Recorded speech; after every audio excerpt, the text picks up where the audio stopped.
Hello. If you're new with us this week, and I know there are a lot of new faces out there, welcome to the Canting Club. This week we have an Italian red from northeast Italy, the Veneto, the region whose capital is Venice. But the wine is more famous than the area. For this is Valpolicella, one of the most recognisable names in Italian wine, and quite probably the red you drank on your first ever visit to an Italian restaurant. Well, you did if you're as old as I am anyway. For Valpol dropped right out of fashion. We'll go to the reasons for that later, but with this wine, Adalia, I want to show you why it became so popular in the first place. The colour here is lovely. It's a translucent ruby with a definite purple tinge. It's not very deep, but it is really vivid. It's the colour of red cherries. The nose is really fresh and very fruity. The fruits are cherries, perhaps more black ones than red ones, and raspberries too. There's a floral note here as well, violets, and a waft of fresh herbs. But it all smells really youthful, really primary fruit on this. Lovely, and completely unoaked too.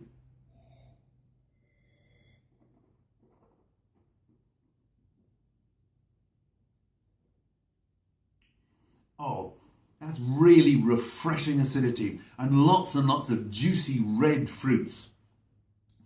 Those fruits are raspberries, loads of raspberries, and also quite a few sour cherries in there too.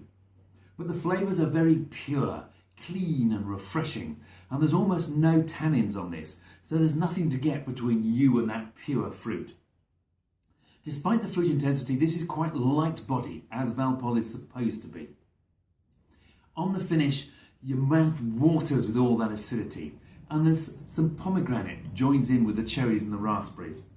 Then right at the end, the flavours change and they go towards almonds, very much a characteristic of this wine. I was going to say this grape, but Valpolicella is a blend.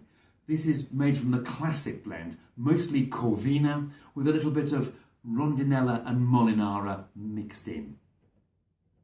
This is textbook Valpolicella, with all the mouth-watering freshness and sour cherry and almond flavours that you're expected to find in it. It's a bit riper and more intense than most.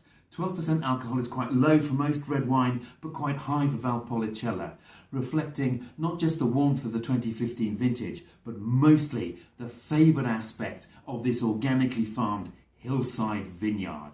And it's the hills that are all important.